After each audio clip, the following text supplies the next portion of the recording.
কাজটা কি ঠিক করলে মিঠুন? কেন? কি ভুল করেছি?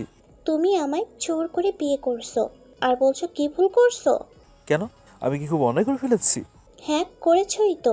আমি কারো করুণা প্রার্থী হয়ে থাকতে চাই না। কালকে আমাকে ডিভোর্স দিবা, নতুবা আমি আত্মহত্যা করতে বাধ্য হব। বলেই রাহি কান্না করতে করতে ছাদে চলে যায়। মিথুন খুবই মিশুক ছেলে। যদিও মিথুনের জন্ম গরিব পরিবারে, কিন্তু মিথুন ছোটবেলা হতে বাবা মা ও ভাইয়ের খুব আদরের বড় হয়েছে। দরিদ্র পরিবারে জন্মগ্রহণ করেও অভাবের মুখ দেখেনি। মিথুন খুব মেধাবী ছাত্র হওয়ার সুবিধার্থে ঢাকা কলেজে চান্স পায়, তাই খুব সহজেই কয়েকটা টিউশনি করে। কিন্তু মিথুন জীবনে খুব একা অনুভব করতে থাকে, কারণ গুটি কয় বন্ধু কাল সারা রাত গার্লফ্রেন্ড নিয়ে যেতে থাকে। তাই মিথুন গার্লফ্রেন্ড খুঁজতে থাকে, কিন্তু গার্লফ্রেন্ড তো ছেলের হাতের মোয়া না যে চাইলো আর পেয়ে গেল। কলেজ থেকে ফিরে মিথুন রাহি মেয়ের নাম সার্চ দেয় এবং হাতে দাঁড়িয়ে থাকা একটা আইডি আছে।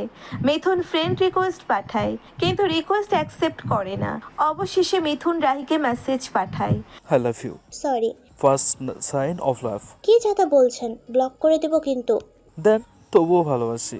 এভাবে মিথুন প্রত্যেক দিন মেসেজ করতে থাকে, কিন্তু রাহি সিন করলেও উত্তর দেয় না। অবশেষে 1 মাস পরে রাহি টুকটাক কথা বলতে থাকে, কিন্তু রাহি মিথুনের প্রস্তাবে রাজি হয় না। কিন্তু মিথুনের সাথে ফ্রেন্ডশিপ করতে রাজি হয়। কিন্তু মিথুন সুযোগ পেলেই ভালোবাসার কথা বলতো মিথুন, কিন্তু রাহির কাছে না বাক্য আরো একবার শুনতো।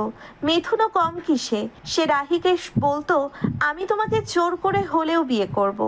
রাহি কিছুই বলতো না, শুধু হাসতো। রাহি, তুমি আমায় ভালোবাসো? না। আমি তোমার অমতে বিয়ে করেছি বলে? হুম। রাহি হুম বলার সাথে সাথে মিথুন ছুরি দিয়ে নিজের হাত কেটে দেয়।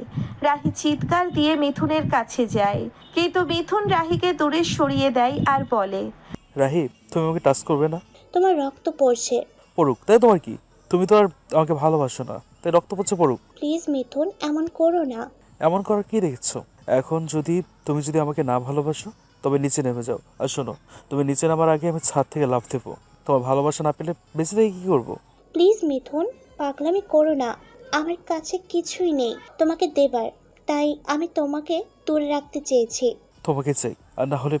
রাহি মিথুনকে আর কোনো কথা না বলতে দিয়েও বলে, তুমি সত্যি আমায় জোর করে বিয়ে করলেই